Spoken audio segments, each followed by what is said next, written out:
So this video is going to be a very good one for the after action review. This is going to be a what not to do and why this happened, and then what it is that I dissected in this close call and a collision. There was a legit collision in here, and it could have been extremely deadly, and this is something that happens quite a bit with people that lane filter, whether they're doing it right or whether they're doing it wrong, like in this situation. So we're going to be talking about that. But before we jump into that, I want to say thank you so much to my patrons. You guys have been amazing, and you've been supporting these after action reviews and my motorcycle close calls and crashes. If it wasn't for you, I wouldn't be able to do this, because YouTube likes to demonetize these unsafe acts, and you guys have made it possible. So if you guys would like to help support the learning and the education that's going on this channel, please swing on by patreon.com/DanDanTheFireman. And while you're there, check out all the tiers, like the $5 tier, where you get to see the After the Ride podcast 1 week early. If you don't know what the After the Ride podcast is, it's where I have a discussion with other motorcyclists, other YouTubers, other people within the industry,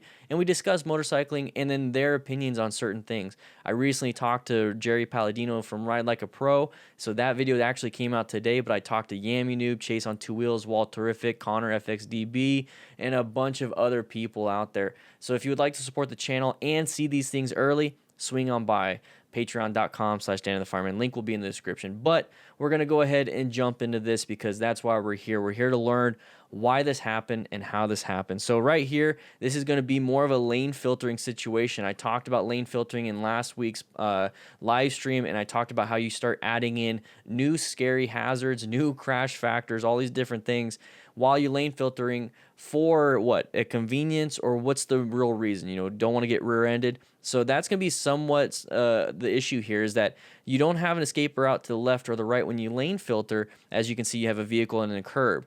If you have to get out of anything, you're going to have to accelerate, which is go forward, or decelerate, which is apply the brakes and go backwards. Not the best situation for safety, but it does relieve some congestion, and it does relieve the fact that you could get rear-ended from a stop with a vehicle not paying attention. But I feel like it's very situational, and this is not the situation I want to do it in. Okay, now this is where it should start. Okay, we should just start here, but we don't. So we should be in yellow zone in this stage. We should be in the yellow stage where we're zoned in, focused on what's going on, and then possibly jumping into orange stage, because the reason why it's metered is because it's going to be very heavily trafficked, and if that's the case, I got to be on high alert, but still relaxed a little bit. So he goes through that. And then if you also look real quick, that sign right there, that's lane merging, not lane added. Two different types of signs, two different types of lanes. With this one, you're going to have to merge with the flow of traffic. With lane added, you basically just keep going. So keep that in mind when you're out there getting on the 101, like in this situation. So we're going to keep moving forward. He's going to go ahead and do a quick head check. So he does a head check, and he looks in the mirrors possibly for the oncoming traffic, or I'm sorry, not oncoming traffic, but the flow of traffic. And then he's going to go ahead and try to merge and get into a spot. So he sees a gap between this Chevy truck and then nothing behind him for a little bit. So that's what he's going to do. He's going to shoot that gap, go over the score zone where there's going to be a lot of debris, a lot of nails, a lot of different possibilities of puncturing your tires, causing some damage, and then causing you to go basically on the ground. So right here is going to cut across, and at this point, this is where it should be that situational awareness. When we talk about what's abnormal, what's normal, what can we perceive, what can we, have a sixth sense about. And right here, when I see this specifically, I already knew from that lane merging sign that everyone has to merge. So this white vehicle has to merge in front of, or behind, or into this green truck. Okay, so this green truck is going to notice this white vehicle coming into his lane, and is going to have to apply the brakes. If that's going to be the case, where am I in this situation? I am this rider right here. I have good line of sight. I feel comfortable right here outside of the person I just cut off to my right. But right here is a good line of sight. You can definitely tell a bunch of things. What you don't want to do is get behind the vehicle right here. Okay, this right here gives you zero escape paths, other than the fact that you have to swerve very hard to the left or to the right, and now you have to lane filter. You need to create that space cushion. If you just create that space cushion, you should be fine. But remember, what we talked about, the situational awareness of what really is going on here, is that we have that white vehicle needing to merge, and now this vehicle, the green truck, has to slow down and stop. So we need to position ourselves better so that we don't rear end this vehicle, okay? But right now, what he's doing is he's recognizing that this truck is slowing down to allow this white vehicle to get in the lane. So now we're gonna have to do something. So we should be in orange mode, about to hit red mode. So we're in red stage now, basically. So he's gonna have to swerve. So he swerved. while being in red stage. Now, the swerve is going to put him in a very bad spot. Okay, this is very close. He could easily hit his right hand on the bumper or on that tail light, cause him to dump that bike, and then now get ran over by the truck to the left that he's saying, hey, truck. Now, this is going to be a big sign of, hey, there's a shadow there, a big shadow, so there's going to be a truck there.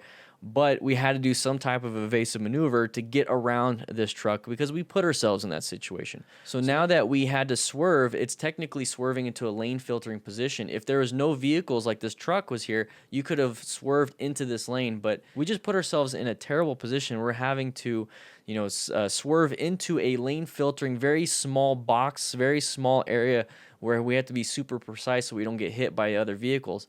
We're just starting to add more and more problems to this, to where it's to the point where I'm expecting this guy to crash and then possibly get killed, but he gets hit right there. So that's that big impact. And from what he said is that it hit his passenger pegs.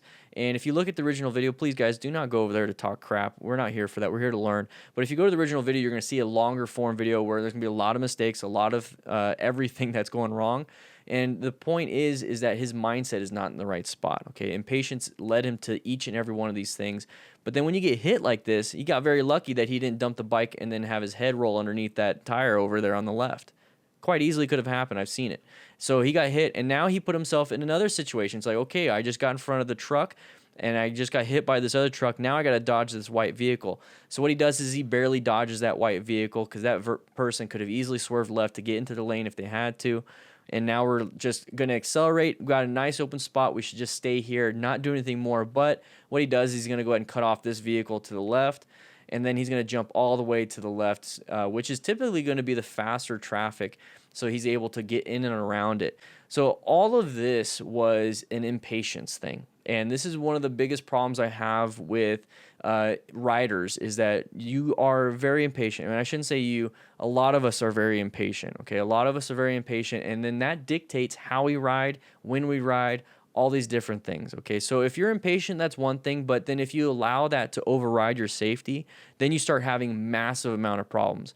If you are impatient and then you still have safety in mind, you might just get a little upset that you're being slowed down, but you're only taking calculated risks that will allow you to be as safe as possible. Here, there's no calculated risks. It's just risk taking because we're impatient. You cannot have that and be safe on a motorcycle. All I can think about is that when is this motorcycle going to crash? It's not going to be if this person's going to crash. I just have this really big feeling that they are going to at one point, and it's going to be a life-altering or life-ending incident. And I really hope that that's not going to be the case, because I personally do not want to see anybody, hear about anybody getting hurt, because it really does hurt me personally that happens to humans out there, to riders out there. So guys, if you're going to be riding like this, please let this be a reality check not to do that. And then just to relax a little bit and to not take these crazy risks. They should be calculated risk. At the end of the day, it's a risk to be on a motorcycle, but make sure it's calculated and safety oriented, not impatient oriented. But once again, I want to say thank you so much to my patrons all the way over here on the left side of your screen. If you want to be a patron and help support the channel and help support some of these after action reviews, because they get demonetized by YouTube, click that link on the top left right next to the subscribe button. It would really, really appreciate it. But with that said, I hope you guys ride safe, be safe, and I'll be seeing you around.